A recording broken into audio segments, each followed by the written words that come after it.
under starlight's beam. Heroes rise in this night they gleam. Pages turn and this fate intertwines. Saturday night, it rewinds. Spin tales poke the mind in that city's electric light. It's on, heroes fight, every moment feels so right. Welcome to that weekend thrill, where stories, fashion, dreams at will. In this world we take a fight, Saturday night special guide and night. Wonders, heroes unite. Comics and anime and bring new light. Journey through panels and vibrant screens. This colorful tapestry. Welcome. It's Saturday night, which means it's time for Saturday Night Special, the sixth best show on Renovision. With comments such as, "For the love of God, let your friend stay where he's at," SNS, and "that channel is a rest area toilet bowl, and you don't need any more stinking up the best comic YouTube show going. And this is an absolute terrible watch. Such douche chills." How about we check in with Jedi Johnson and see if he thinks the boys are ready to start the show? I still think we're more prepared than SNS, even with the rush who did on the show. Well, shit, I hope you boys are ready to bring the mayhem, because an all-new episode of Saturday Night Special starts in 3, 2, 1.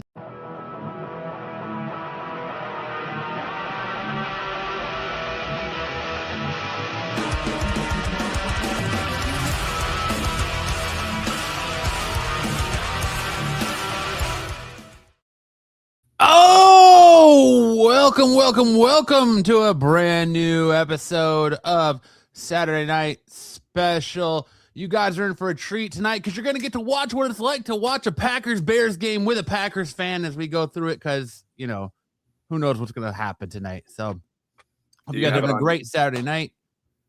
What's up, Sam? Do you have it on your mini screen? I've got it on my TV above my head. Nice. We got a great show for you tonight. We've, of course, got Sam's kickoffs. We got best and worst coverage of the week. We've got anime. We've got dodgeball. We've got I brought back the movie segment we did a few weeks ago. And, of course, we closed the show strong with Miss Connections. Before we start tonight, I want to give a big shout out to GTK Comics for always being first. What's up, GTK Comics? And our newest member, Hard Nips Gizzardo. Welcome, Nips. Yes, welcome, Nips around here. To Renovision. Hope you enjoy your stay here. And what's up, TK? And what's up, Kevin? Hope you guys are having a great Saturday. Sam Sticks, how you boys doing tonight? What you been up to lately? Oh man, just loving life. I love that Indiana Oregon game last night. That was a freaking blowout. That was crazy from the first play. Oh man, I feel bad for the Oregon fans out there. They didn't have a whole lot to celebrate. That was a pretty rough game for them. But man, Indiana, I'm still geeking out about the play where the quarterback throws a pass and the receiver catches the ball while he's in the arms of another man. The quarterback had him like wrapped up. Arms. Off the ground, he catches the ball and he's got to get his foot down before he goes out of bounds. He's like trying to reach for the ground, like a little toddler trying to reach the ground from the seat. It's pretty incredible game. Sounds like a loving embrace was had by all. Sticks, what's new with you, buddy? How was the qualified last night? Qualified went great. We had zombie tramp artist Bill McKay on the show last night, and it was a great interview. Wait, you guys actually knew who your guest was? What creator was on the show? We knew, not only did we know who he was, we knew what he did. We knew things that he had done, and we were able to talk to him about said things. So who's booking? It was. Yeah, exactly. Who's booking the qualified guest? Because we need to talk to that person. I think last night's guest was booked by Mr. Jedi Johnson himself. So, Ew. Nice. There you go. Now, there was no confusion that you didn't call him a gimp or anything like that. There's no confusion about who was on. There was a point I thought, is this the guy from Boy Meets World? But no.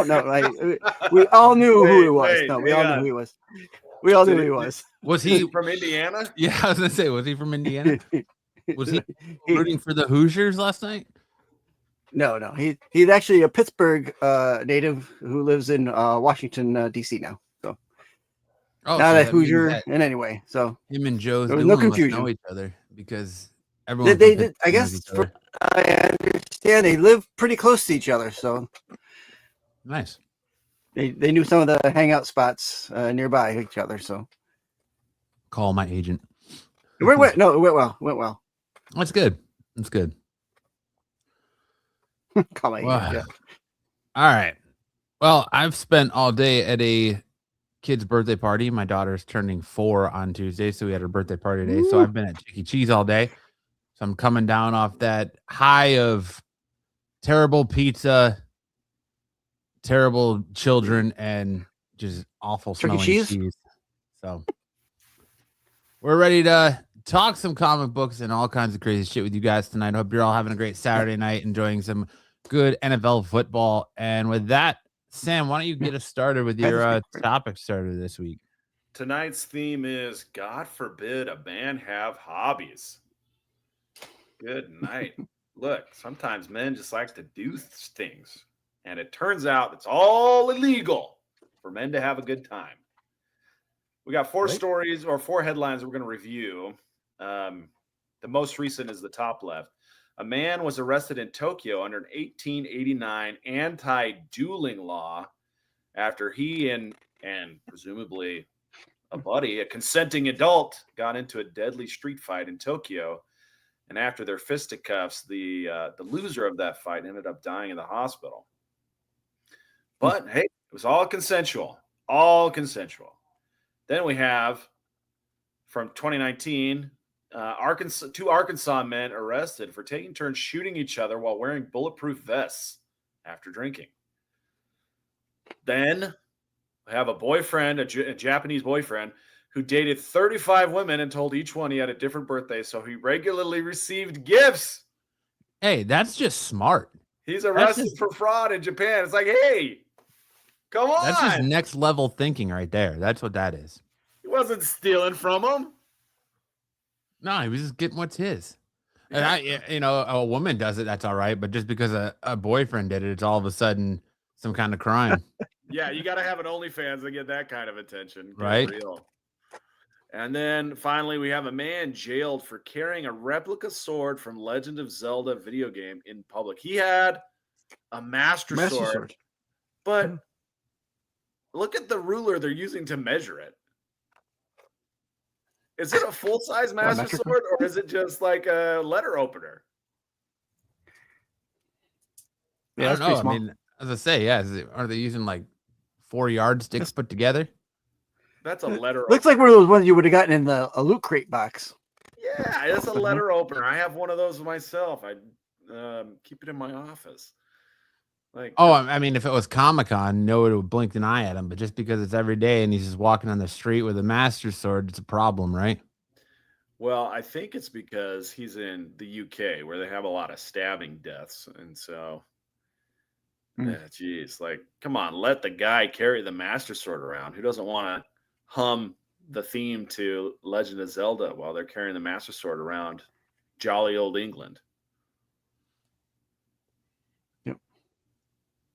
Hey guys, fighting in any way that involves striking is a big no-no in Japan.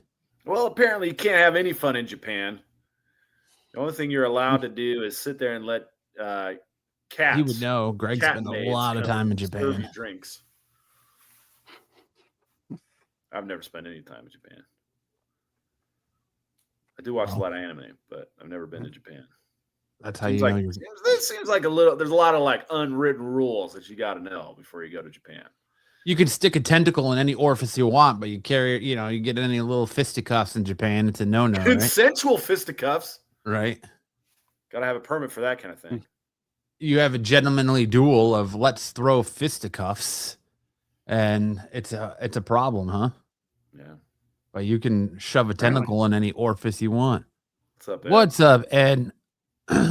Hey, kids, and Sam. Oh, I guess I'm an old man. Thanks, Ed. Yeah, you are. This must be the qualified 2.0. So, what's your hobby? What's your hobby that would get you arrested? Put it in the chat. We won't dime you out. We won't dime you out, that's for sure. My hobby is calling random comic book creators a gimp online. That's my hobby. To Every be fair, Saturday that's night. my hobby. Every Saturday night. Yep. I know. I feel like Styx has some weird hobbies that he's got in his closet.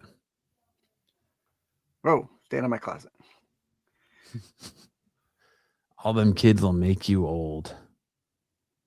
Kids, I had a conversation with some buddies about this. They were asking, or I said, they sent me a meme and it said, I was walking down the street and some kids said, this is going to be me if I don't lock in. If I don't lock in, I said, it could never be us. My buddy's like, yeah, right. That was us 10 years ago. I was like, no way. People are always asking me how I stay so fit and keep my hair so thin. He goes, well, yeah, okay. Well, how's that? I said, oh, I'm so glad you asked. Coaching youth sports. And then we got in a conversation about how much stress is caused by respective factors in our life. I'll tell you, my kids caused me very little stress. Coaching other people's kids, that caused me a lot of stress. That's probably the biggest stressor in my life. I didn't have any gray hair before I started coaching flag football for my son. And then just dealing with other people's kids was just too much for me. Now I'm all gray. Took 5 years to get all this, lose all this hair. It's crazy.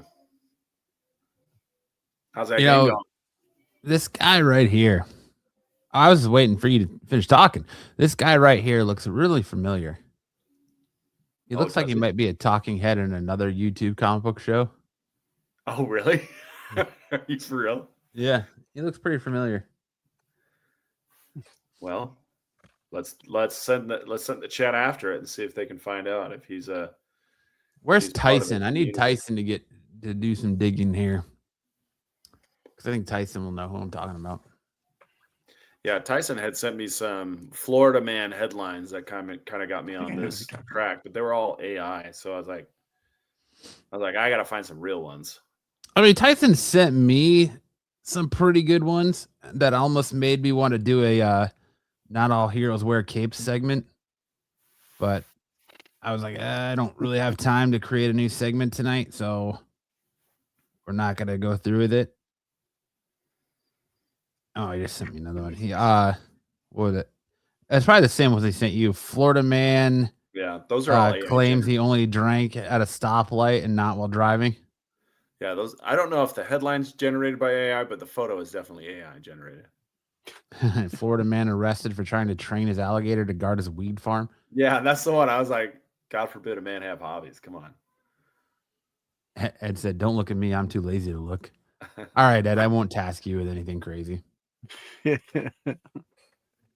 right. Well, what do you guys say we get into some news tonight? Let's hit it. Yeah, let's do it.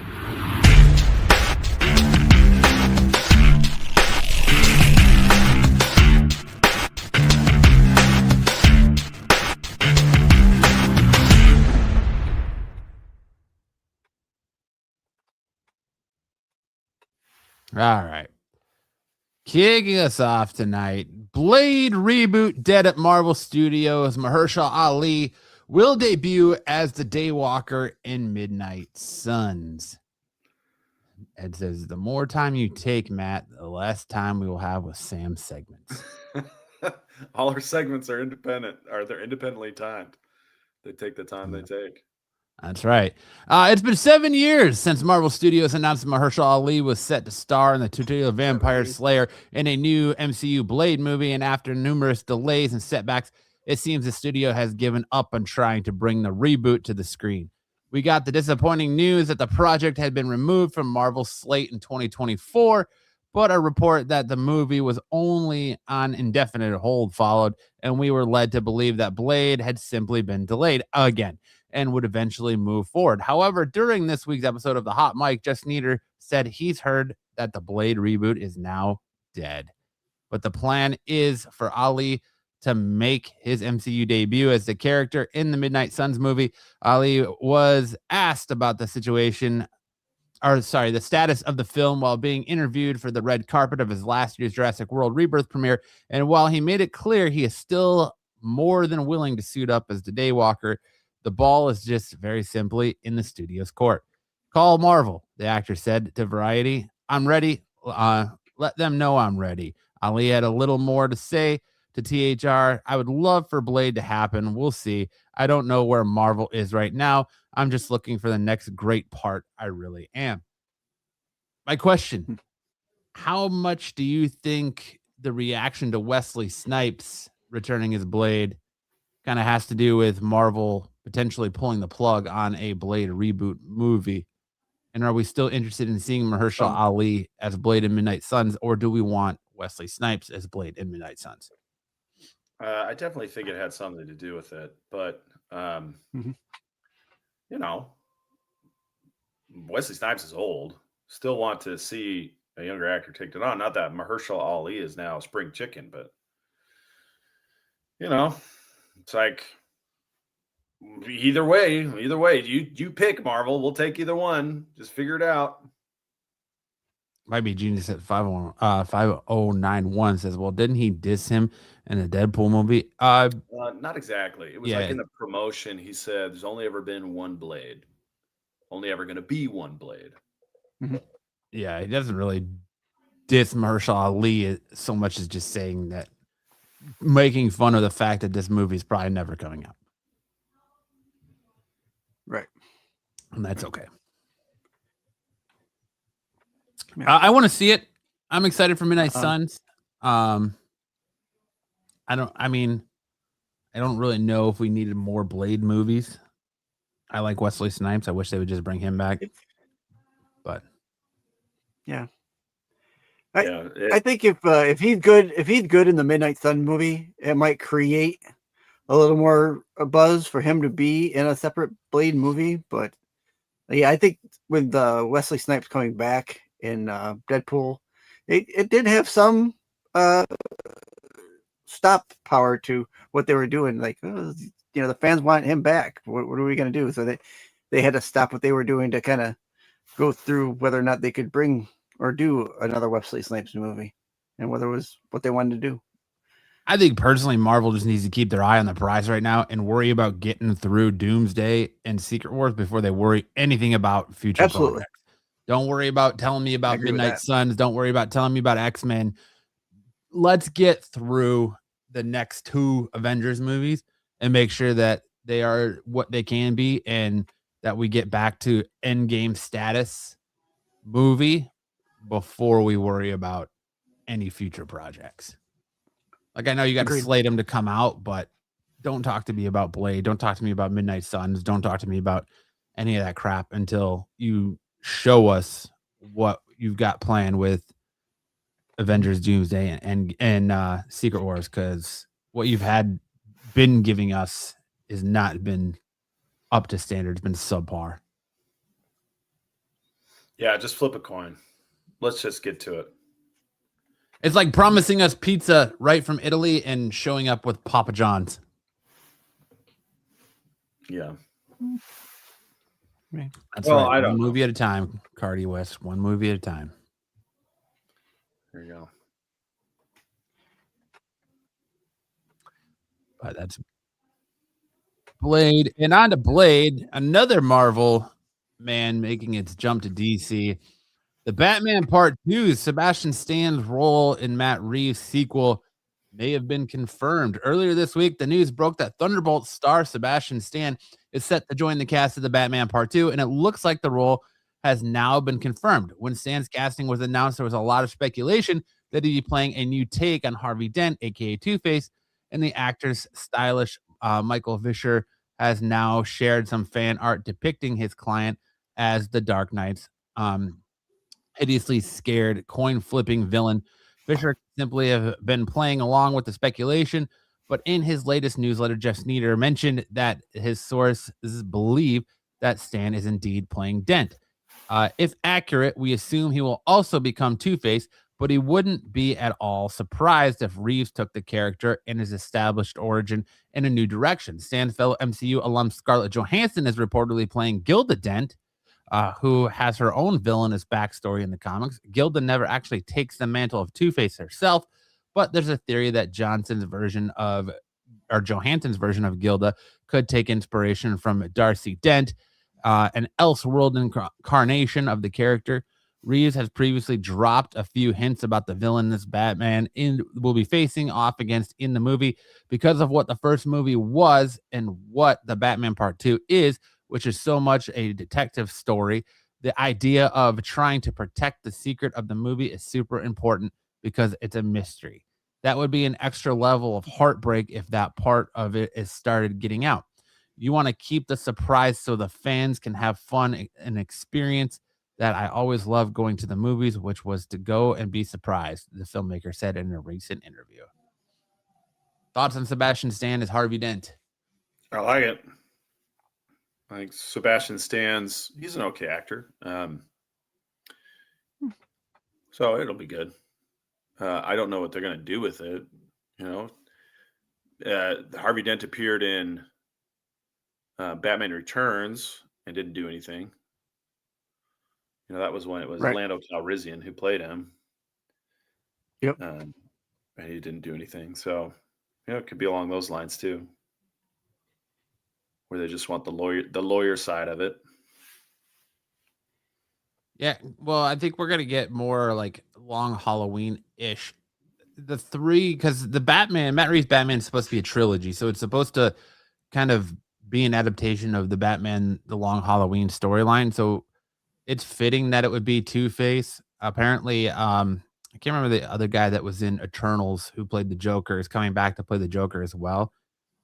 It's interesting that they Keo. Yeah, that they mentioned Dula Dent in this, and Scarlett Johansson. I think that'd be an interesting take to have Gilda show up and actually be Two-Face in this movie, and you just have Harvey Dent be district attorney and be Harvey Dent, and have his wife be the one that goes to Two-Face. That'd be an interesting switch that I would definitely be here for, but we'll see. I have all faith in Matt Reeves to pull off the Batman Part 2, and hopefully it's just as good as Part 1 was. Because I love the Batman, even if it is sparkly Batman. I'm good with this move. I think Sebastian Stan is a good actor. I'm probably the only person left that hasn't watched any of these Matt Reeves Batman movies. Well, there's only been one, Sticks. There's only been one. So, right. So you got plenty of time to catch up. You're only one behind. Yeah. Okay, good. I thought that for some reason I thought there was two. All right, another one. Well, the Penguin's connected to it, right? Yeah, you do have the Penguin. Yes, but that's more of a TV show. So there you go. Yeah. But the Penguin I liked a lot. Like I would definitely recommend watching the Penguin, but I also really like the Batman. So okay. Yeah. Yep. I mean, maybe grab Robert Downey Jr. Yeah, he's not going against Marvel in any way, but I mean, it's an acting job for him. So, what does he care? Who cares? That's the thing. Like, they don't care about that in Hollywood. That's an us thing. That's a comic book community talking heads on the internet, fanboy shit. That Marvel versus DC thing. Who cares? Like, we got to get out of that. Chris Evans can only be Captain America. Yeah, except for, he was Johnny Storm first, and then he was also Scott Pilgrim, and he was in a couple other superhero movies. So, it's an acting job. Like, it's just that's all it is. He won't care. No, and we as fans shouldn't care either. As long as it's good, then we're eating good. As long as it's entertaining, who cares? Why does it got to be? I don't understand why Marvel fans root for the DCU to fail and why DCU fans root for the MCU to finally fail. Like, A superhero movie is a superhero movie. I'm not like, oh, I'm not gonna go see this Marvel movie because DC all the way. Just like I wasn't like, I'm not gonna go see Superman because Fantastic Four comes out a few weeks later and I'm all Marvel. Who cares? I like them both. I like it all. There's So plenty of room for everybody. Plenty of room. So Loki says, I was surprised. I actually didn't mind Twinklebat. He did better than I was expecting, but I expected it to be so bad. Maybe that's why. But yeah, I guess when you go in with low expectations and you come out with a better than expected result, you think it's backing up Tarantino's opinion on it, or Scorsese that they're not cinema, they're not real movies. Yeah, Scorsese. These aren't real movies. Get out of here. I mean, they're entertaining. Isn't that ultimately what you want when you go to the movies? Is to be entertained? Are you not entertained? Right. Yeah, not everything is Shakespeare. Not everything is, whatever. Not everything is Pride and Prejudice or Jane Eyre. Rosebud. Yeah, not everything is Citizen Kane. Exactly. Yeah. But if it appeals to an audience, and they're gonna make them. They're gonna make these movies because it appeals to an audience, and they're making money. So that's the bottom line. The characters were the stars, not the actors. Yeah, I get that. It's a great point. You can't like both mad. It's against the rules. Hand over your nerd card, good sir. I just want everyone to have a good time. Everybody love everybody. All right. If you've been having fun with DCKO, well, we're not out of the woods yet. DCKO Boss Battle #1 first look pits Superman against Homelander, Wonder Woman versus Red Sonja, and more. DC Comics has been on a roll lately, frequently topping Marvel Comics in sales charts. DCKO has been another hit for the publisher that's already riding high thanks to the success of its Absolute line, and next month sees the release of DCKO Boss Battle #1. Arriving in comic book stores on February 4th, it's written by Jeremy Adams and art by Rohan Cleet, fucking Carmine Di Gandamanico. All right, I'm not going to read all those fucking crazy ass names. John Domenico. Dropping before we reach the explosive final phase of DCKO event, this special issue throws DC's greatest superheroes into a gauntlet of unexpected challengers from across comics, horror, fantasy, and gaming. For the first time, they'll face off against icons including Sub-Zero from NetherRealm, Homelander, Red Sonja, Vampirella, Samantha Strong from IDW, and even New Line Cinema's Annabelle, which okay, why? The infamous horror doll. And in a surprise twist, DC has already revealed that Sabrina the Teenage Witch will make a cameo appearance. Patrick Holbrook created an incredible, complicated, and frankly scary character with Sabrina Strong.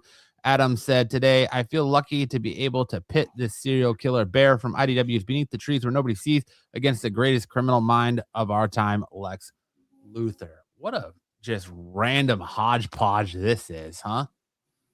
Like you know what they did? You know what they did, Matt? They pulled out the wheel that we use for exactly mega character matchup, and then they rolled the dice. They rocked out the mega character matchup wheel. You're exactly right, Sam.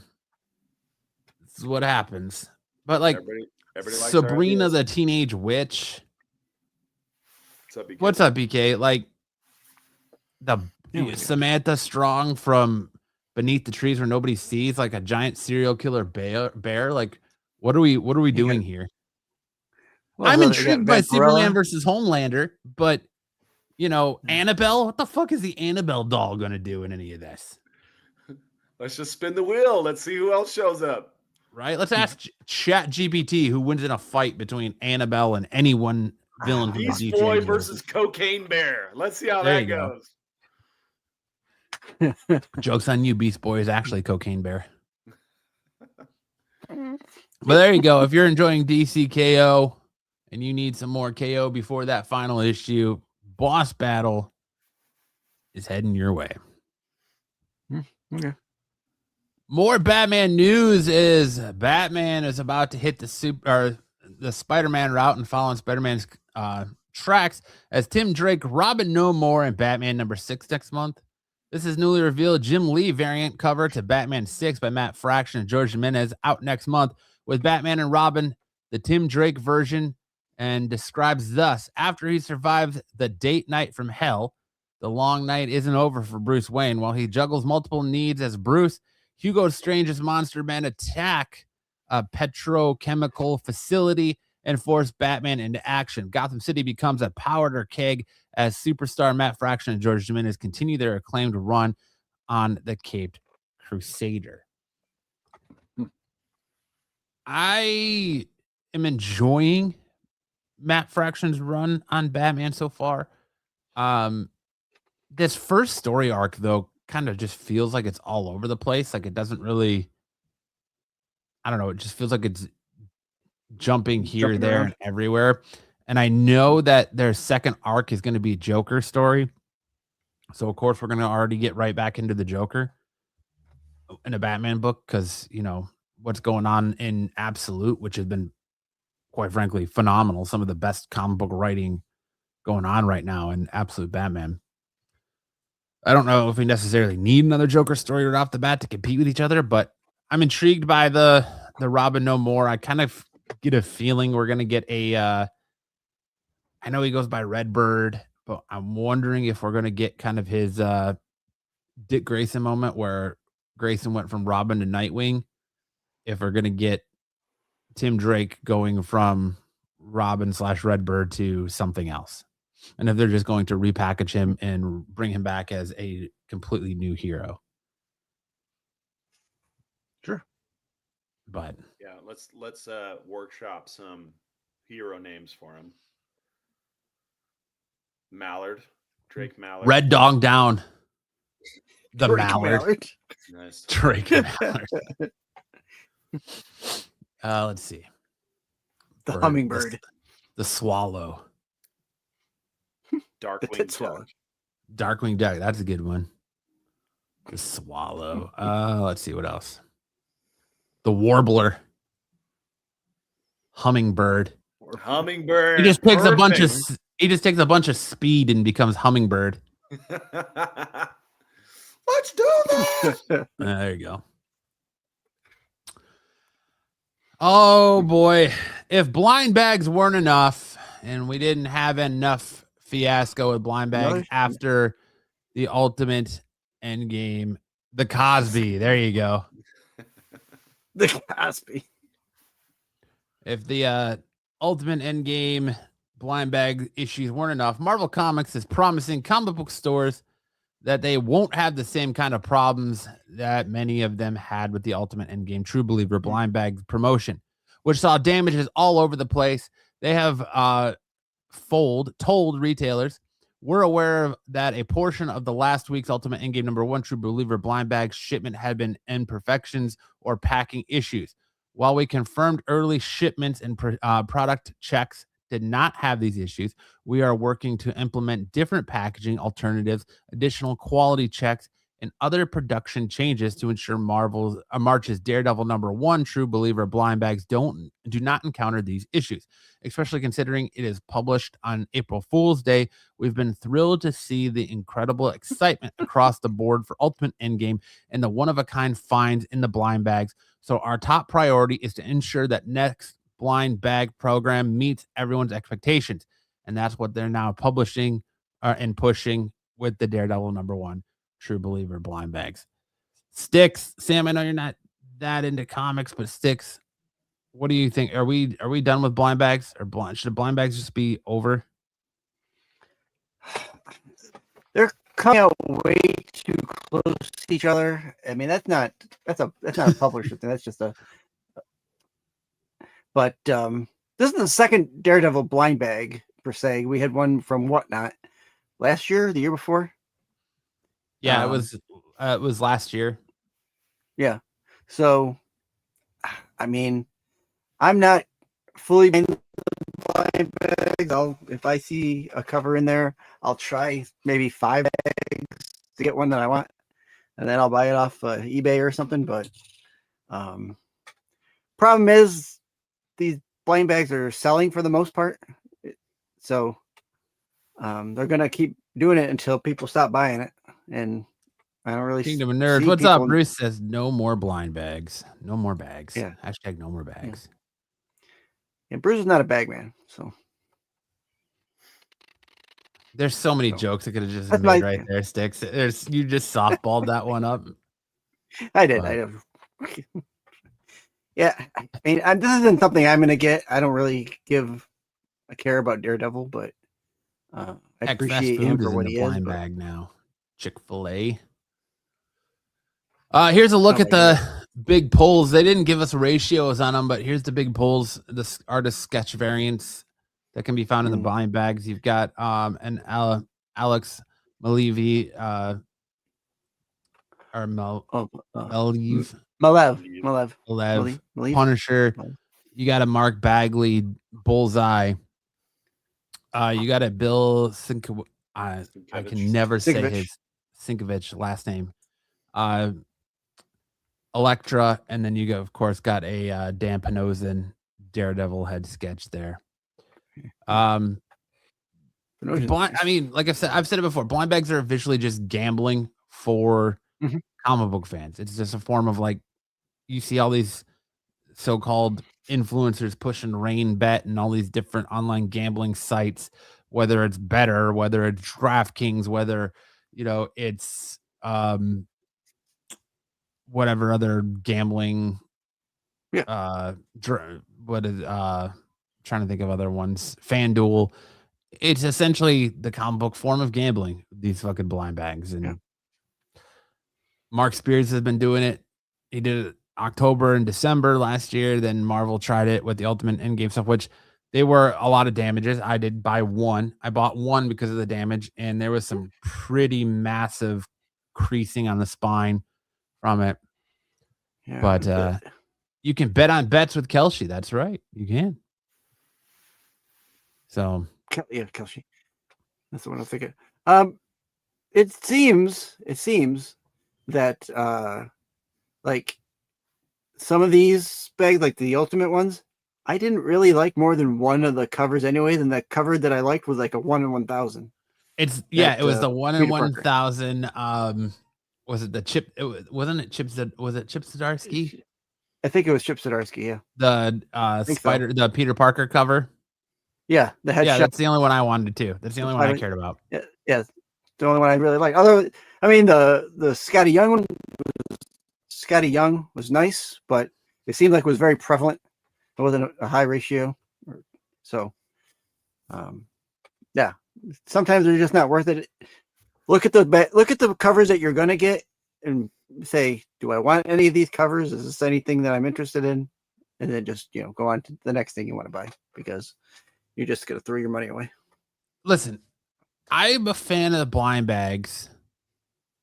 I'm okay with the blind bags, but my issue is when you come into it like the Battle Beast blind bags or the Ultimate Universe blind bags just did, when you can get the same variant covers that you can buy on the shelf in the blind bag. That doesn't make it worth it. If I can just buy that cover individually, then I'll just buy the cover individually. Why go for the blind bags? Like, I understand you're shooting for the stars, but like that's kind of what I like about DC's blind bags a little bit is you're pulling the same covers that you can pull off the shelf, but you're guaranteed that every cover in it's a foil, at least a foil. So right, but you're also charging a higher premium for them. But it's just nice that you're getting something that you can't just pick up off the shelf. Like, no one wants to spend $10 for a $5 book. No one wants to get the A cover in a blind bag. They spent $10, right? They can get it for $5 off the shelf. So yeah, absolutely. So that's that. But all right, I'll step down off my soapbox about blind bags now, and we'll hand it over to Sam, who's gonna fill your ear holes for Ed's favorite segment. It's time for some big news in anime.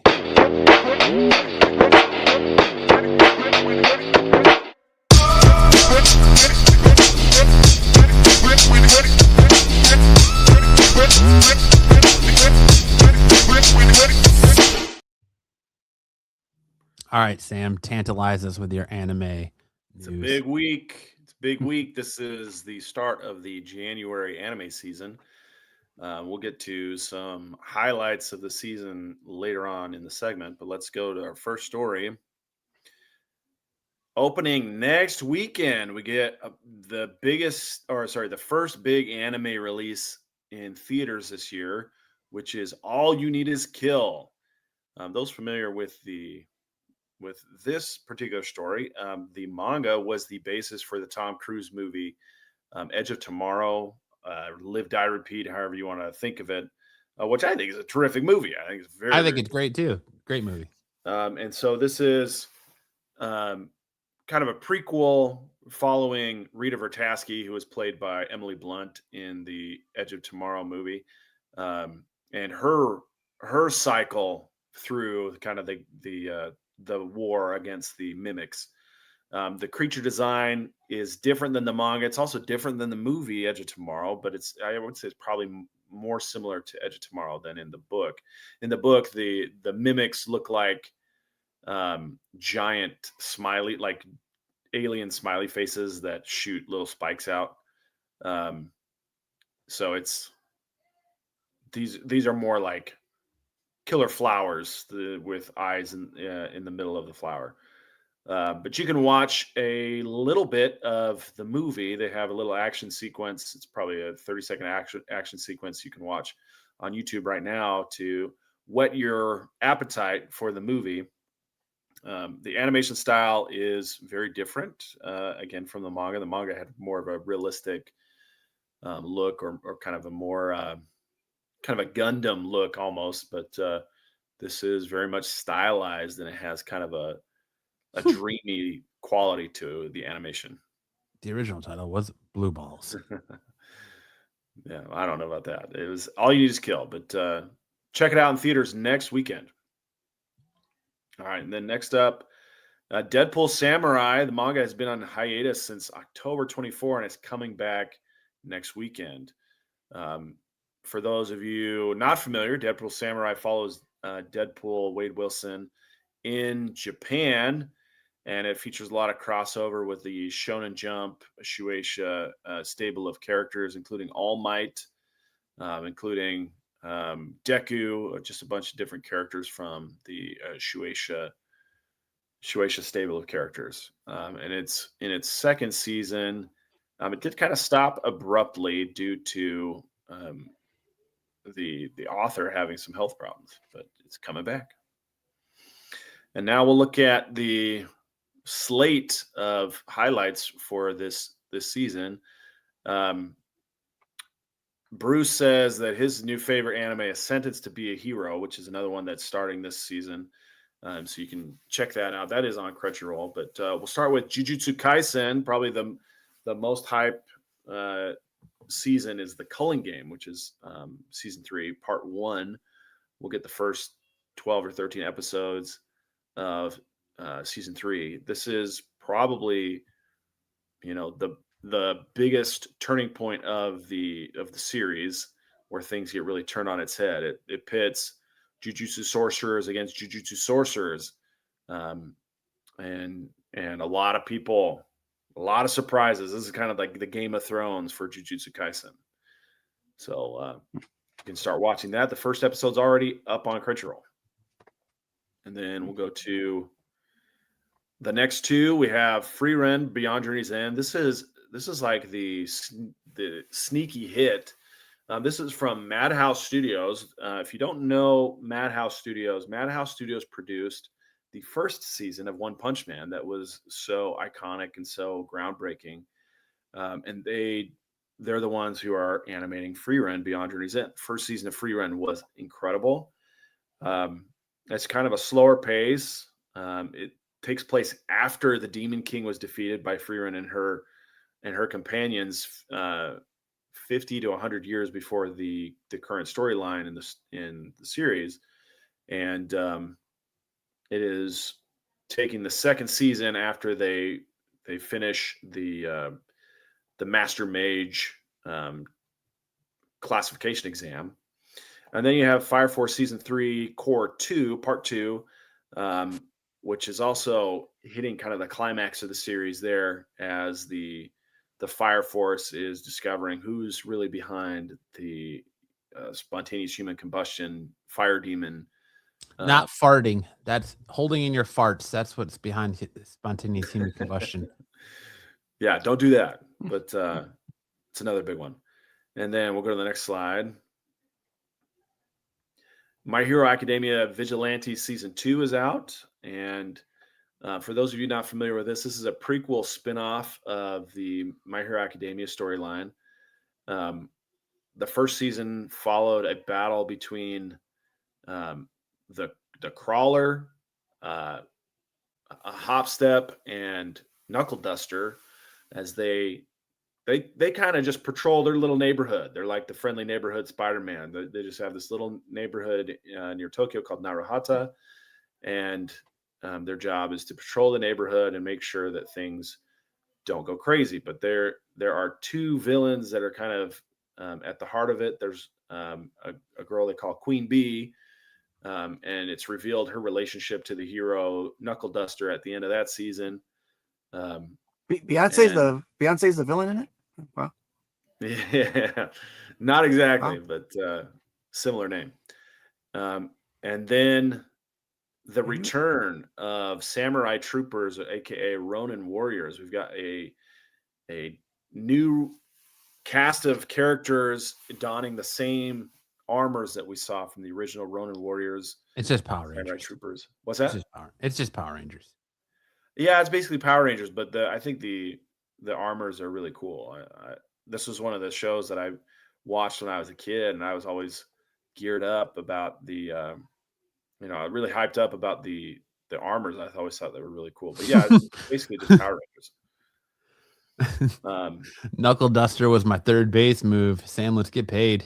That's right. Let's see for infringement.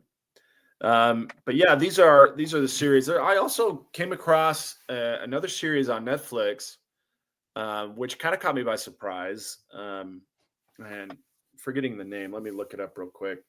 Solo Wookie watches you in the shower, Sam. Well, I'm glad to know. I'm glad to know that.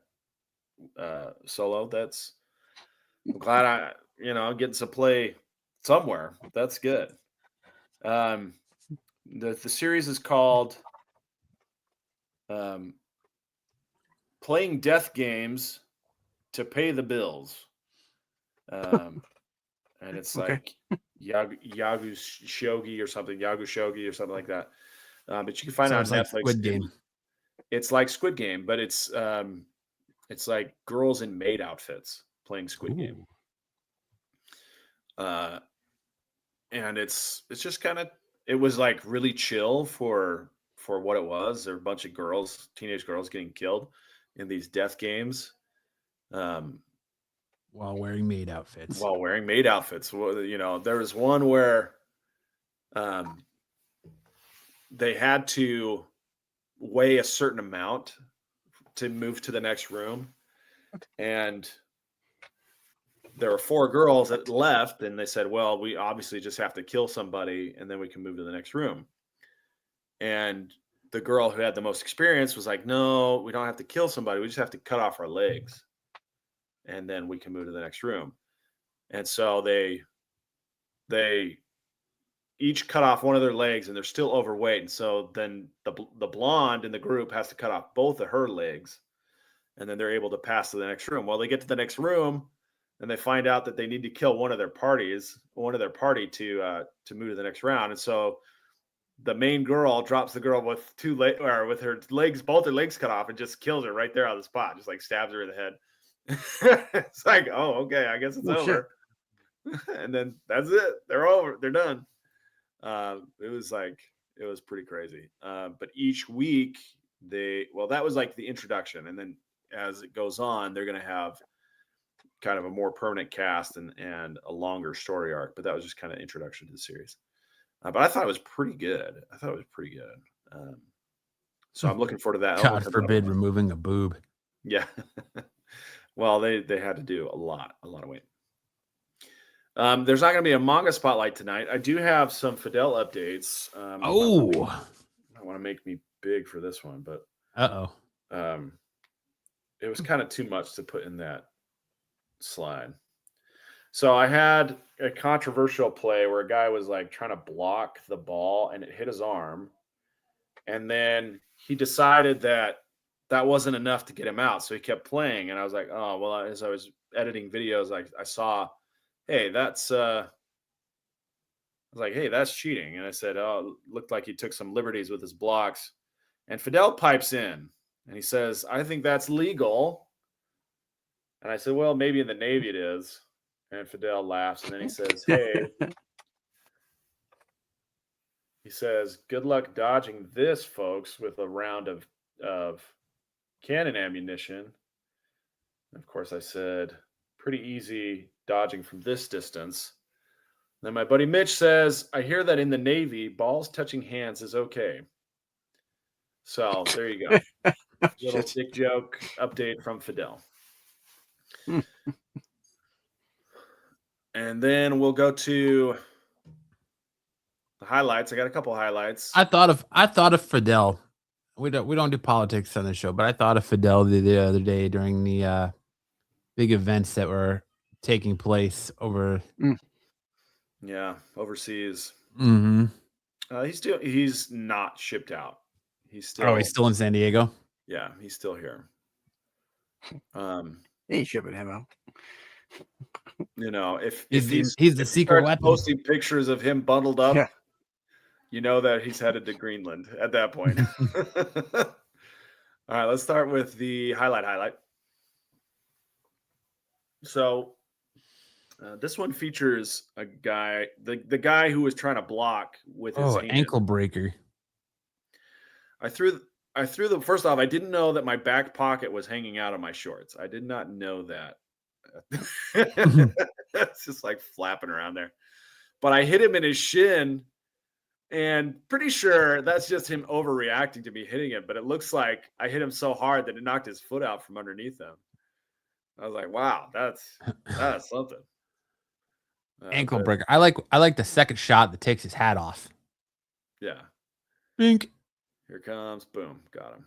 Yeah, they were giving them the double tap to make sure they got him. Yep. I've got the nice Kesha song Timber playing with that. It's going down. I'm yelling timber, you better move. Yeah, that's what's playing right Good there. song placement. And then we'll go to the next one. This is how you dodge without overreacting. This is what I call a spot dodge. So I got two balls thrown at me. It's like, hey, let's not overreact. Let's just dodge what we need to dodge with the body parts that need to dodge. That's control. That's how you don't end up on your face, Ryan. There you go. Throwing shade. Soulbookie says, seems like a waste of a trained killer just to have him sitting there. Talking about Fidel. It certainly is, but you know, that's like, it's like swatting flies with a bazooka. You know, Fidel can throw and catch. You know, he doesn't have to do them both. They don't need that right now. Weapon F equals Fidel. Yeah, maybe that's what his designation is. But I think mostly he just cleans the rounds. He doesn't get to actually shoot them. Weapon F. I like it. All right, good job, ankle breaker, Sam. Knuckle duster. Sam breaks your ankles and then makes his dodges look effortless. That'll bring us to MCM, or as we here call it, Mega Character Matchup. And this week we have the returning Squirrel Girl versus, well, everyone's favorite Daywalker, Blade. Sam, why don't you go ahead and give us a little bit of stat info on Blade here. All right, Blade. Blade's a 70 out of 100 for intelligence. He's a skilled tactician, expert in vampire lore and hunting strategy. He has a 65 out of 100 for strength. He's superhuman, can lift 1 to 2 tons depending on portrayal. 75 out of 100 for speed. Vampire level speed, can blitz armed opponents and dodge gunfire. 70 out of 100 for durability, enhanced physiology, resistant to injury, toxins, and vampiric weaknesses. He's a 5 out of 100 for energy projection. He has no innate energy powers, relies mostly on weapons. His combat skills 95 out of 100. One of Marvel's best fighters, master of swords, guns, and martial arts. Stamina is 90 out of 100. Can fight for days without tiring due to hybrid physiology. 80 out of 100 for agility. He's got acrobat level of mobility, flips, wall runs, evasive maneuvers. His reflexes are 85 out of 100. He's got vampire reflexes and he reacts faster than peak humans. His healing factor is 85 out of 100. Rapid regeneration, heals from gunshots and deep wounds quickly. His special ability is vampire resistance, which is 100 out of 100. He's immune to sunlight, turning, hypnosis, and most vampiric weaknesses. And then refresh us on Squirrel Girl. We'll review Squirrel Girl. She's a 70 out of 100 for intelligence, a 55 out of 100 for strength, 60 out of 100 for speed, 65 out of 100 for durability, 5 out of 100 for energy projection, 75 out of 100 for combat skill, 80 out of 100 for stamina, 90 out of 100 for agility, and 85 out of 100 for reflexes, and 95 out of 100 for animal control. But she's got this X factor, which is luck. She is canonically absurd plot armor, which defeats cosmic beings because, hey, she's Squirrel Girl. So the stats between Blade and Squirrel Girl are very similar, I will note, but Squirrel Girl is not a vampire. So we'll see how Blade fares. She's just apparently this omnipotent being that can just destroy everyone. But here's our scenario. Night of the Nut Slayer. Oh man, that sounds like a great B slasher movie. A moonlit rooftop in New York. Blade is tracking a supernatural disturbance. Reports of a furry demon queen commanding an army of creatures across the city. He expects a vampire, but he finds Squirrel Girl. She's sitting on the ledge eating a granola bar. Thousands of squirrels watch Blade like a tiny furry militia. You're not what I expected. People say that a lot. Blade makes the first move. Blade doesn't underestimate anyone. He rushes in with vampire speed, sword slashing.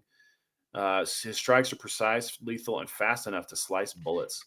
Squirrel Girl dodges every swing with cartoonish agility, flips, hops, tail whips, the whole package.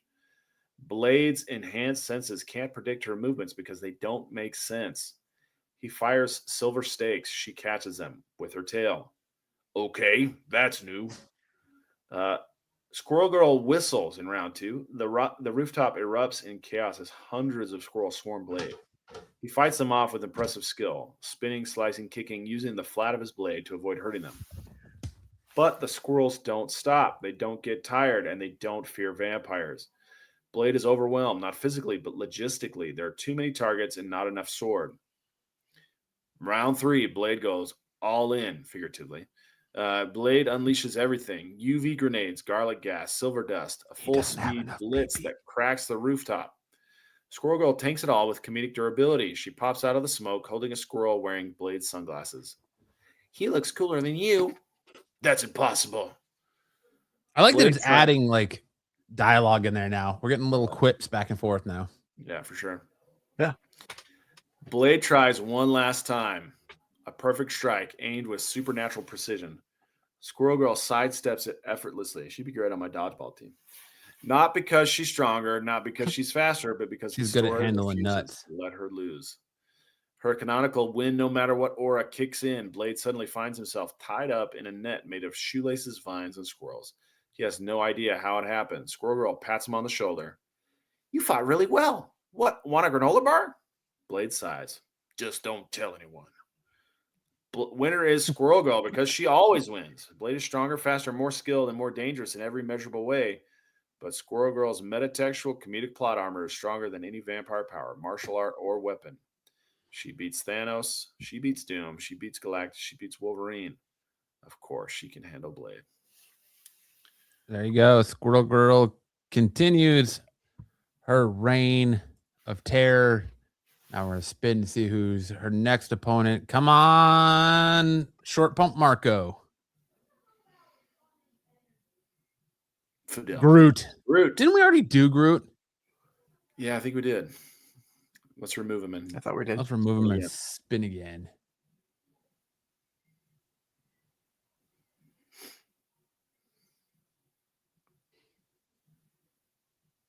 Kraven the Hunter. Okay, hey, we got a hunter versus an animal Perfect. themed hero. This will work.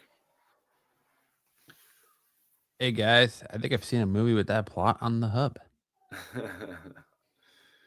Yeah, for sure it's on TV. It is a Green Bay jersey on my skin, Solo. It is a Green Bay jersey. I will choose to ignore your first comment there, and I'm going to go with Green Bay. Packers are up 14-3. Yes, they are. All right. So we will see next week if Kraven the Hunter can dethrone Squirrel Girl. And that's going to bring us into best and worst covers of the week. Watch your ears on this intro.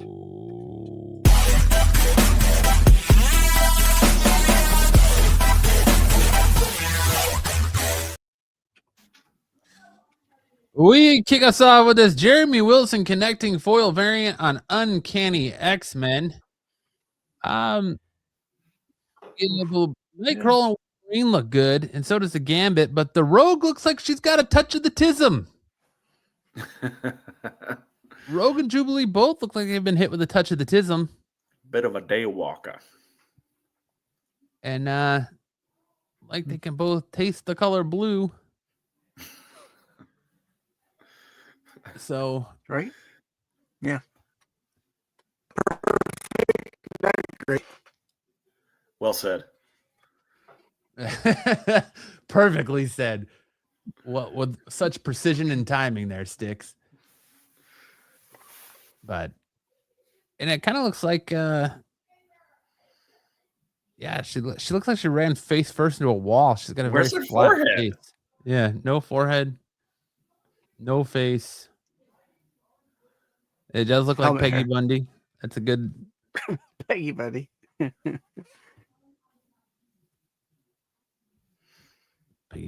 good one. Next up, we have this Martin Simmons variant for Batman and Robin 29. You forgot to pick up your doll. Yeah. Damn it, Robin. I told you to pick up your toys. Stop leaving your toys in the living room. Just a happy little Batman with his little toy. It looks like he's about to do like just heinous things to that doll by the face on the doll. If you can't pick it up, I'm throwing it away. This is the last time. Not great. Jeff Dunham. I'm Jeff Dunham.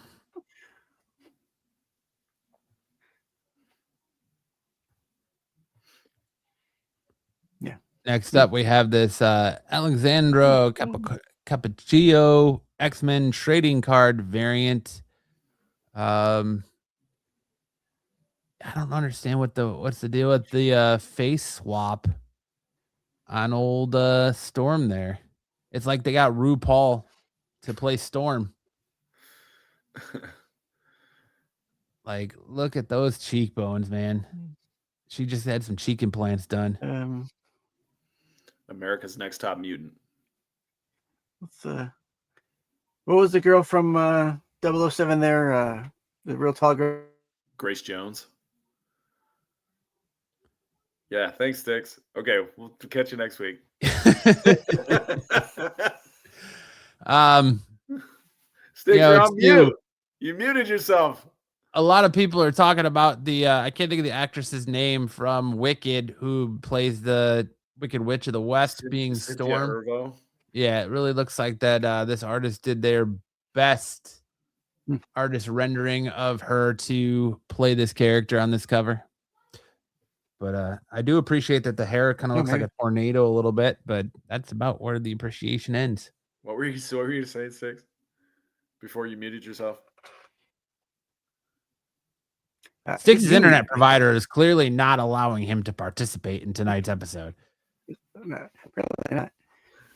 I would say that she kind of looked like Grace Jones. That's all Grace I said. Jones. Between the qualified last night, it's not allowing him to participate here tonight. Nosferatu. That's a good one. Okay. Solo Wiki, shouldn't you be a Broncos fan anyways? I don't know why you're giving me shit about the Packers. You should be a Broncos fan. All right, next up we have this cover B, Chrissy Zulo Uminga variant for Supergirl number 5, or as I call it, Brokeback Supergirl, because I don't think anyone naturally bends like that, even when you're flying. And like this cat looks derpy. And what's up with like the just shit-eating grin she's got there? Yeah, this reminds me of she should be doing duck face. This reminds me of the South Park commercial or the episode where they're all realtors and they're all like doing their realtor pose and they're all bending back really, really far, like breaking their backs. That's what this cover reminds me of. She's going to grandmother's house. What cover is great? I don't hate this cover. So this cover, you don't hate the Supergirl cover? It is not. No, I don't good. hate that. No. Agree to disagree, I guess. Like the cape doesn't even do like the cape. The cape is an issue. I do agree that cape is not connected anywhere. Shoulder should be right here where the cape is. She's kind of doing that like Instagram booty hip hop to make it look like you got a bigger butt than you do, or a full backside, I guess you could say. She's good. I mean, if you look really close, she's got some now. low hanging. Yeah, Crypto or Trail. Crypto's a random red rag. Yeah, is that like supposed to be the additional part of her cape? Like this, like I don't know. Why is her cape in how long is it? 2 different places? Yeah. Why does he have an extra cape? Like I don't know. The more I look at this, I kind of start to wonder about potentially a little bit of AI.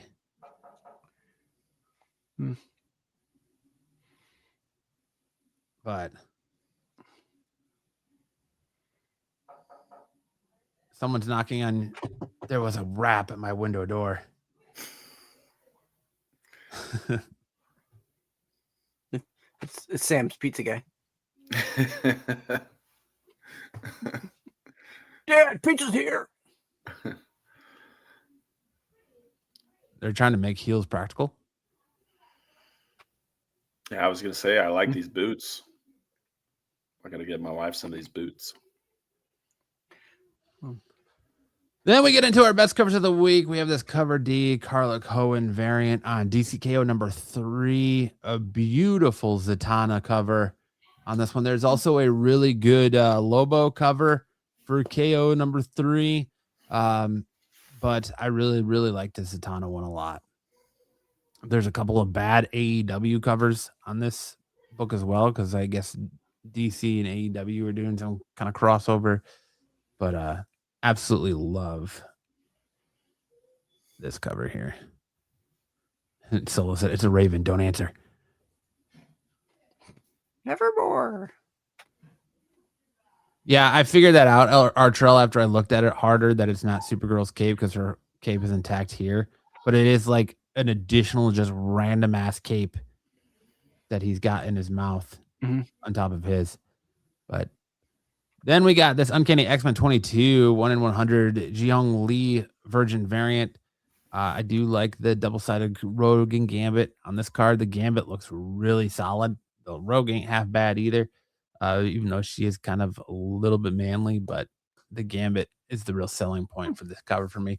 There weren't a lot of great covers this week. It was kind of hard to choose.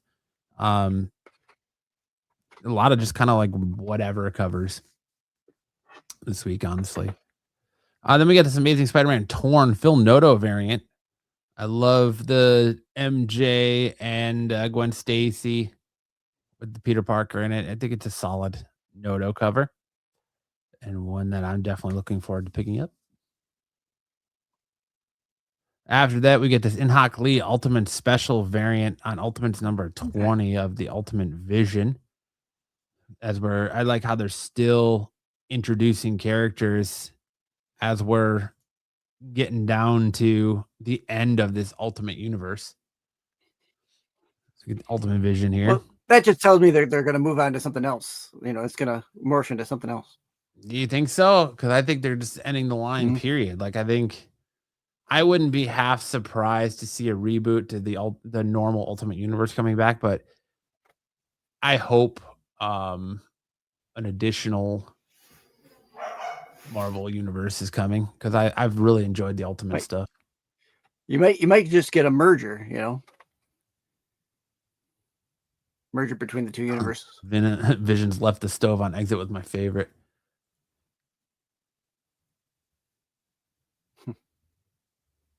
It's ringing there now. Yeah. Good Oh cover. no. Then we have this cover B Julia March variant on Batman and Robin 29. I do kind of like how Damian Wayne's Robin is getting the shine on this a little bit here. Or Batman looks 9 feet tall, though. he does look 9 feet tall. That is true.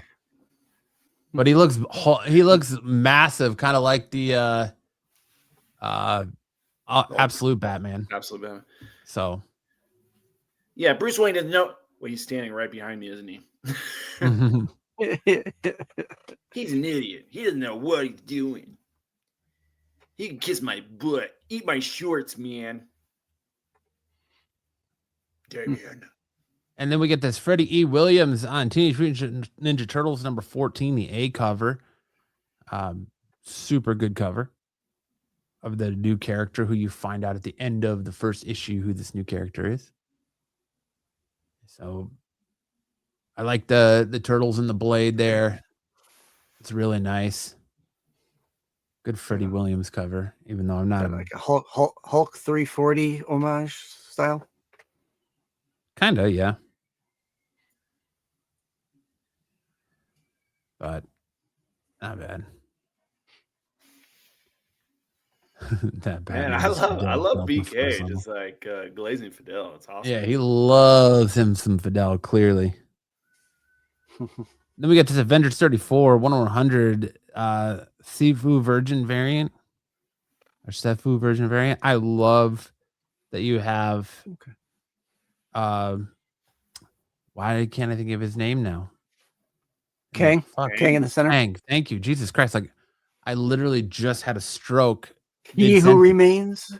Yeah, there. And then you have the different versions of each characters as the spiral goes out. So you have the different versions of Storm and Falcon and Captain Marvel. And even though Iron Man looks pretty much basic in all of them, Vision, Black Panther, Wanda. You can see the different in the Mark armors. Yeah, you can, but still a solid 1/100 on Avengers 34 there. TMNT Godzilla Reconsidered Reflection and Shredder's helmet was dope. Yes, it was. That came out this week though, so these are the covers that are coming out next week. But yes, I agree with you that Turtles Shredder Godzilla cover was absolutely incredible. And then we get this cover B Lee Bermejo variant for G.I. Joe 17, part 4 of 5 of the Dreadnought War. Oh no, sorry, part 5 of 5 of the Dreadnought War. That turquoise there is kind of clashing a little bit. But beautiful Destro Lee Bermejo cover. Fantastic. I love the reflection, the detail of all the reflections in his helmet and all that. Really, really well done. Bermejo kicking off 2025 or 2026, where he left off in 2025 with just solid ass covers. I agree with that. Then we got this cover B Puppeteer Lee connecting variant for Gunslinger Spawn. Kind of looks something straight out of anime. Really digging Puppeteer Lee's stuff.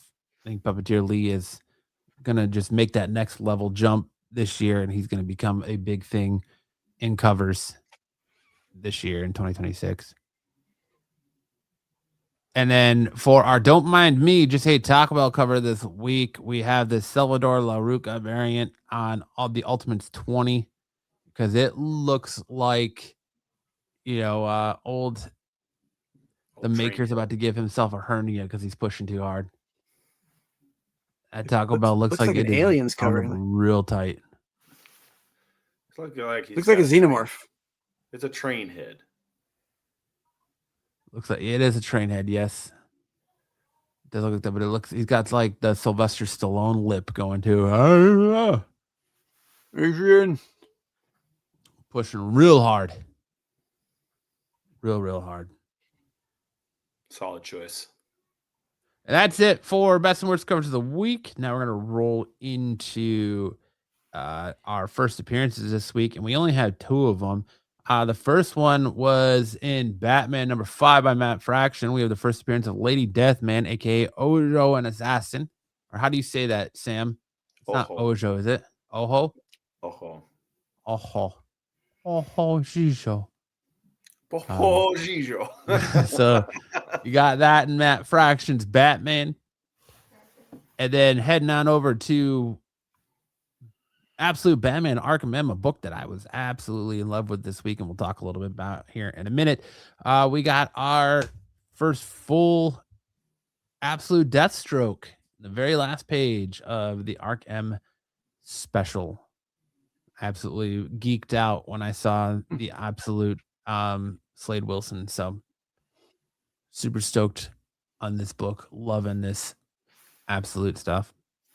And then we also got, I think that's next week. Yeah. So this is for next week's first appearance. Next week, we have Luna Snow World Tour. The first appearance of Vibe, a K-pop star whose music is so catchy that it's criminal.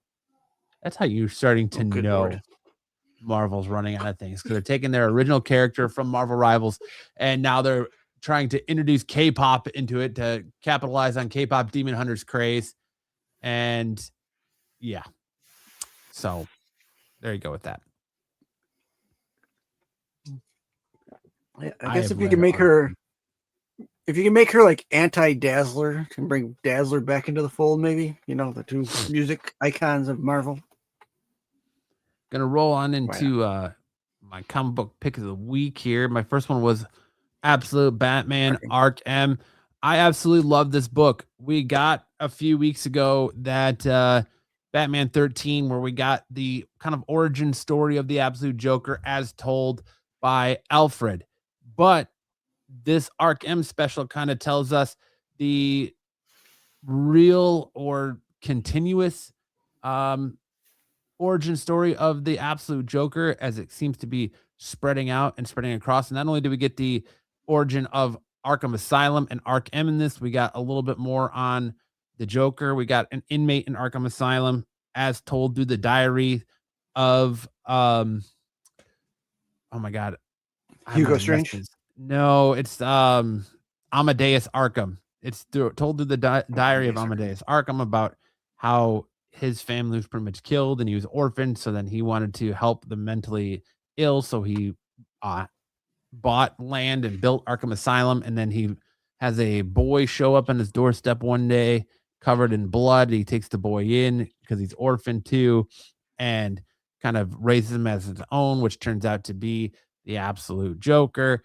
And like I said, so it just kind of continues on that story arc. And then at the end of it, we get the conversation between Absolute Deathstroke and Absolute Joker, as well as the introduction in name only of Absolute Mad Hatter, Absolute Scarecrow, Absolute Poison Ivy, Man Bat, and some others, Hugo Strange. So great book. Absolutely love Ark M. I absolutely love what Scott Snyder is doing with his Absolute Universe. It's been some of his best work, I think, since the New 52 stuff in DC. Absolutely fantastic. So that is that one there. And then we get Batman Night Fight, DC KO Night Fight, issue 3. I've been loving this book too. I'm a little sad that it's only 4 issues, because I feel like you could get a lot more out of this and we could spend some more time in this universe. But it's interesting to see kind of these different versions of how each one of Batman's Robins would particularly play Batman. And I love kind of the confrontation between Batman and Jason Todd in this, and then seeing him with Tim Drake and how Tim Drake still very much feels like he's got to prove himself to Batman, even though he's, to some people, considered the best Robin and could potentially be a better Batman than Batman, especially in detective skills alone.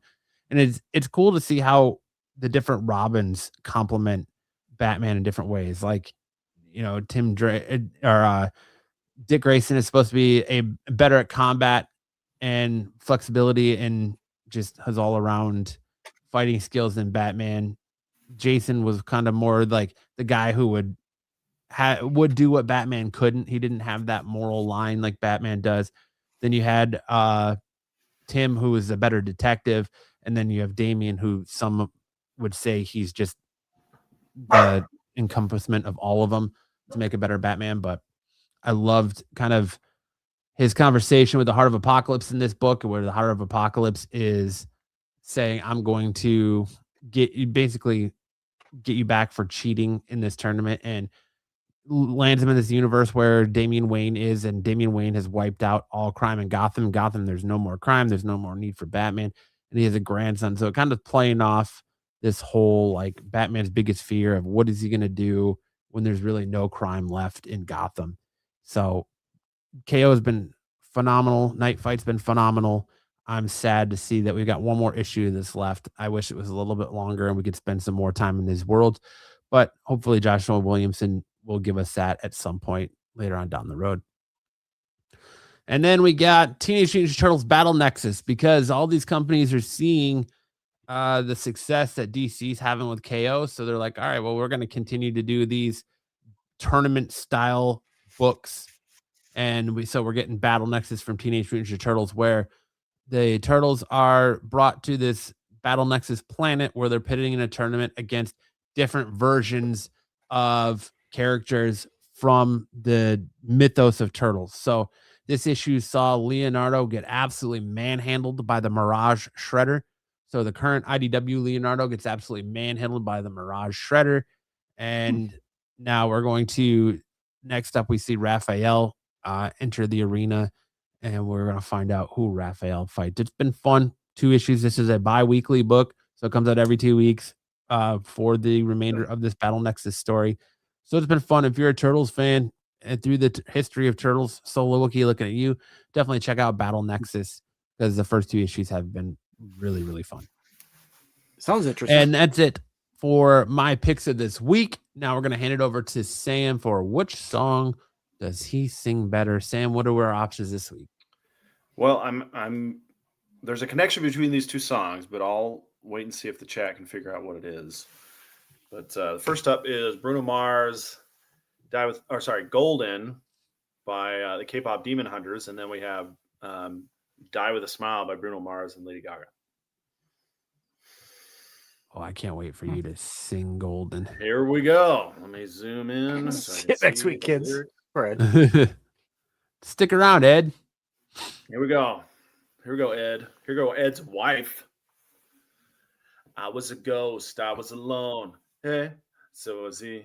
Hey, it's okay. Given the throne, I didn't know how to believe. I was the queen that I meant to be. I lived 2 lives, try to play both sides, but I couldn't find my own place. Called a problem child, cause I got too wild, but that's now how I'm getting paid. I'm done hiding now, I'm shining like I'm born to be. We dreaming hard, we came so far, now I believe we're going up, up, up, it's our moment. You know, together we're glowing. Gonna be golden. Oh, up, up, up with our voices. You an innocent woman. Gonna be golden. Oh, I'm done hiding now. I'm shining like I'm born to be. Oh, our time. Oh, it's our time. No fears, no lies. That's who we're born to be. Okay, we'll call it there. Nice.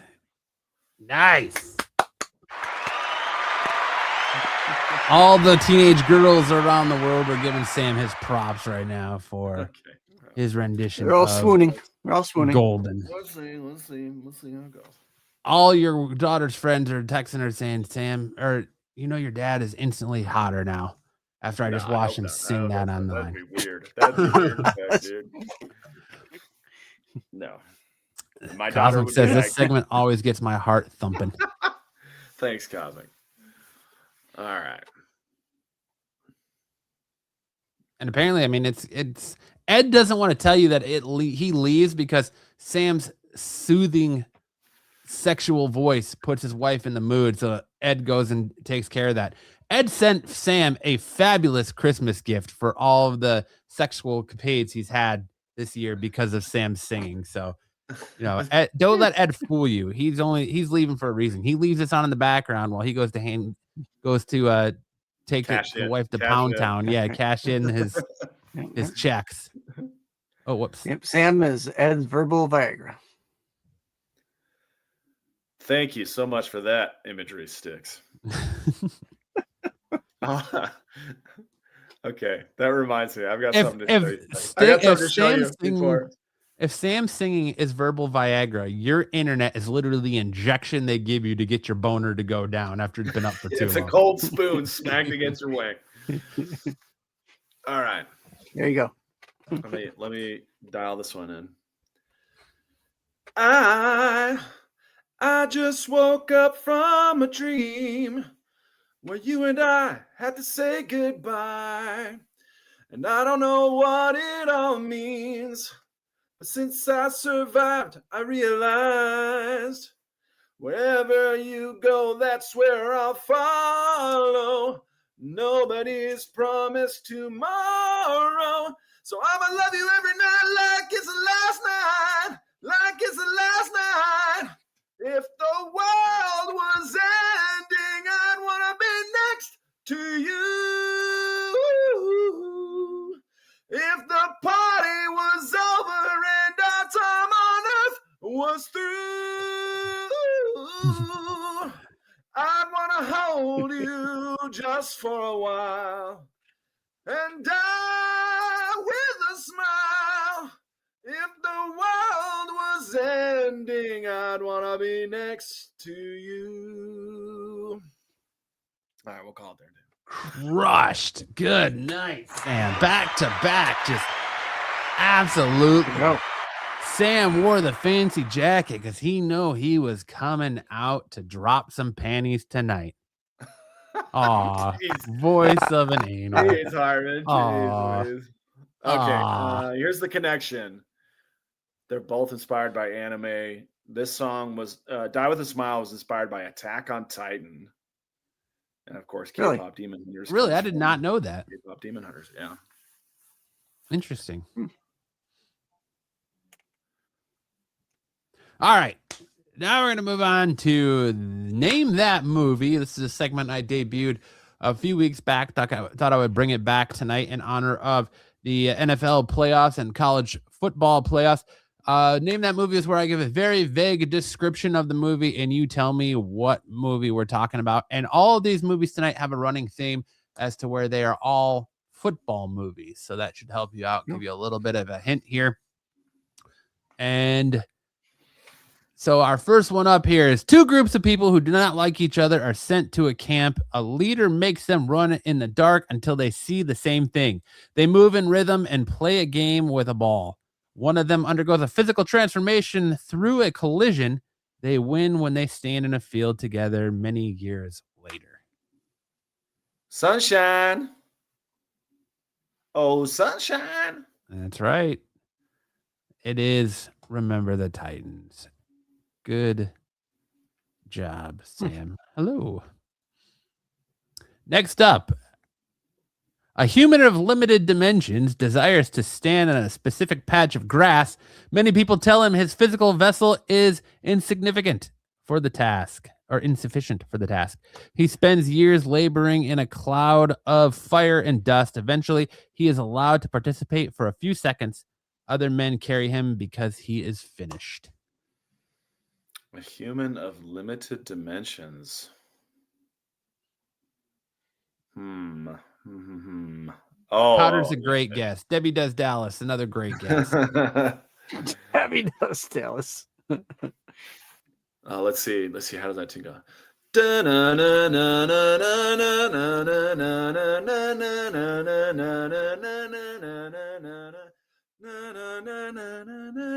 That's right. I cry at the Good end job, of this movie every Buffy. time. Good job, Genius. It Rudy, is Rudy. Rudy. Rudy is. It is. Next up, a backup human is forced into the spotlight because the primary human's knee fails. The man in charge is very loud and likes to win too much. There's a specific garment made of organic white cream. The youth decide to stop listening to the loud man and play the game their own way. A feel like backup the- human. I feel like the made of organic white cream is a very dead giveaway.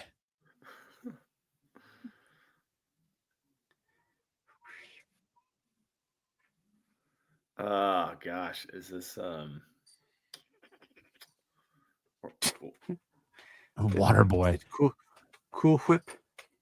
is this Little Giants? It is not Little Giants. Hmm.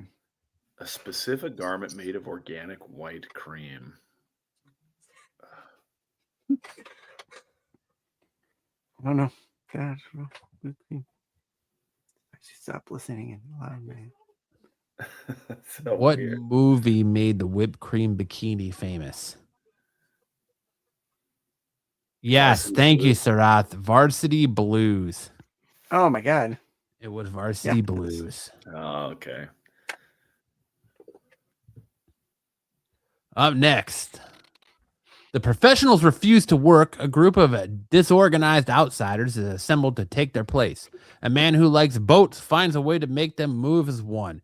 They dance in a cell and perform a Christmas. synchronized ritual on the grass. The people who were supposed to be there return, but the outsiders finish the task anyway.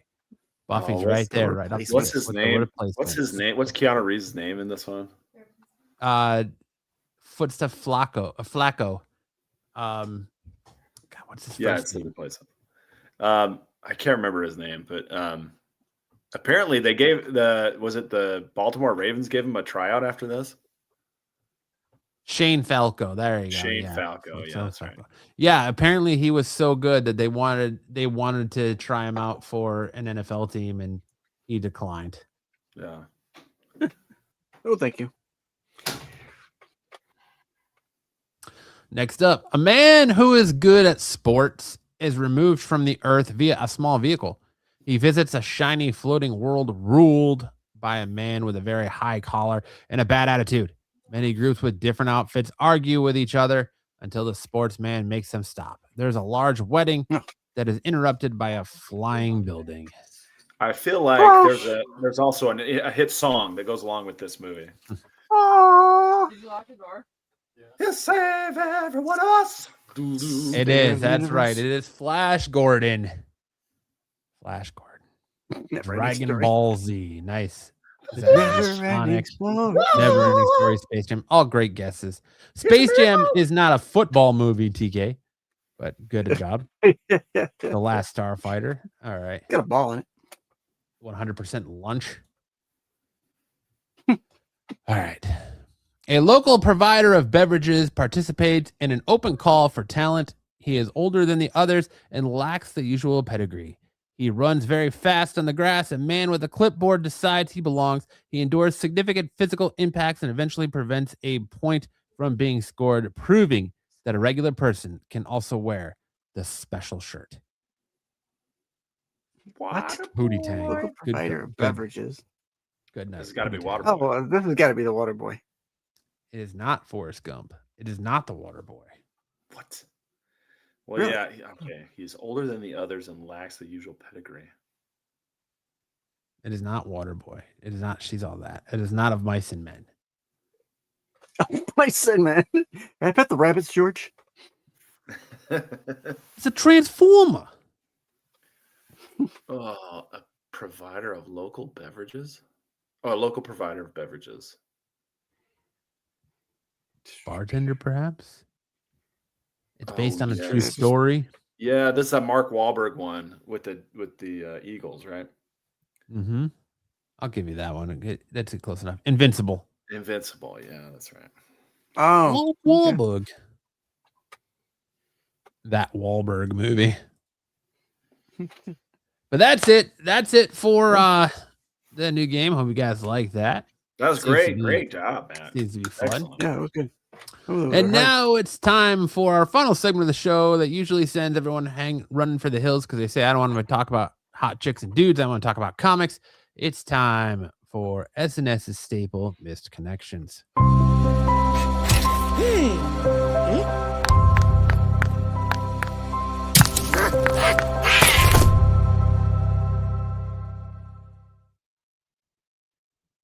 All right, Sam, kick us off. Us guys were train hobbyists. Staten Island. We both enjoyed train sets.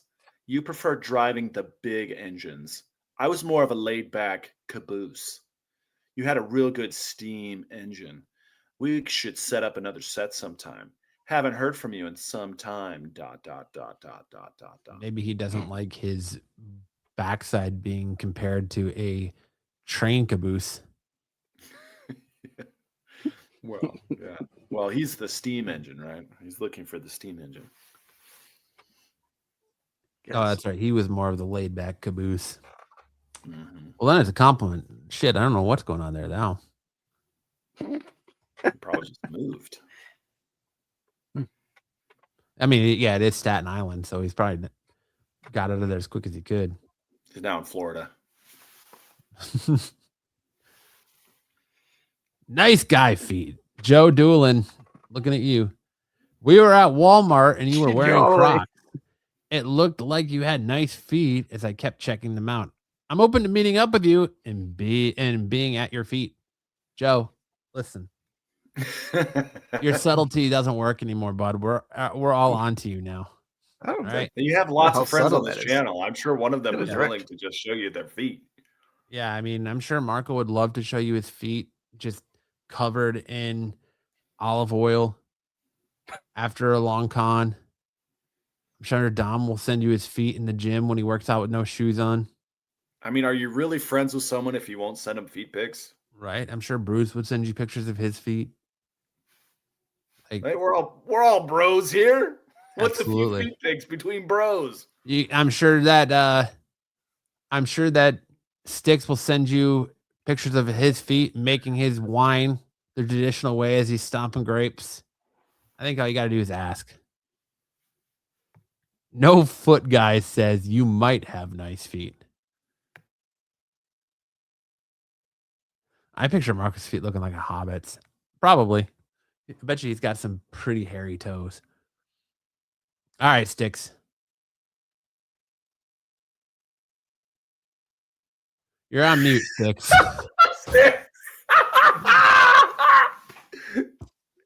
Styx reads in mute. What? Styx, you're still on mute, buddy. Are you on mute from the intro video? Yeah, Dude, I was. you need to. You're not on mute like, anymore. Yeah, no, I You just- need to practice I don't know if I attorney did at that. Life Law and go after your internet. I gotta go after my Company friend. ISP. Yeah, Such poor internet. local pipe cleaners, You've been Styxed. local pipe publisher looking to unclog that big fat pipe. Let me know if you're in need. I'm not. I'm definitely not. Oh boy. Lonely hubby Tifton. Hi guys, I used to hook up with some local lonely husbands and boyfriends. I'd please you in ways your girls won't. I'm down for it again. I can host or travel within reason. Let's get back together and have some man-to-man fun. Wi-Fi in Canada is wonky. That's true. Lonely hubby. Hi guys, ISD. ISD. I think it's supposed to be used. Yeah, thanks. Hey, at least his internet can give him some. Let him get some insight in, huh? Can you guess? Can't pay for your kids, living rent free with your home wrecker, fresh tattoo, fresh pack of smokes, vape all day, free car, stole from everywhere you worked. Don't worry, she will tell you how great she is now, and don't forget free. What the Nice. hell is going on here?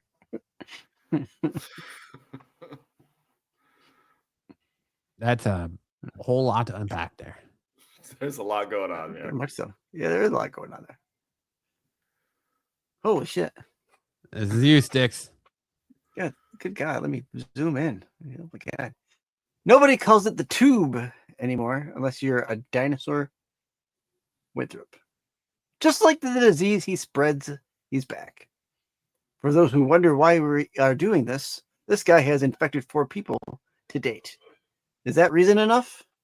Yep. It's the seeking misfit freak at it again. It's so lame that we can't get to the hint he's not wanted anymore. Just a few of his lame intro posts. Staying cool. I can't sleep. Celtics tonight. Home alone. Football today. Bored at home. Waiting on the snow. Alone. Chilling at home. Looking around. Finally Friday. Watching the rain. Oh, and the latest. Sitting at home watching the tube. LOL. Nobody has a tube TV anymore. He's sick and old. And many, many more. Playing him immediately. He's infected and looking for his next victim. He follow-up response is in the real sick part. God forbid a man have hobbies. I don't think spreading VD is considered a hobby, but Maybe. it sounds like somebody got the clap and had the little burn and got real mad about it. Don't really blame him, I guess. Absolutely not. But that's it. That is the end of our show. Hope you guys had a great time as always. Make sure to check out every other show on the channel. Check out the Star Wars show tomorrow night. Check out Pete's shorts all throughout the week. Check out Sticks over on his channel every Tuesday night for his Doctor Who Rewind show. Check me and Sticks over out on my channel as well as his every Thursday night with Dom, where we talk professional wrestling.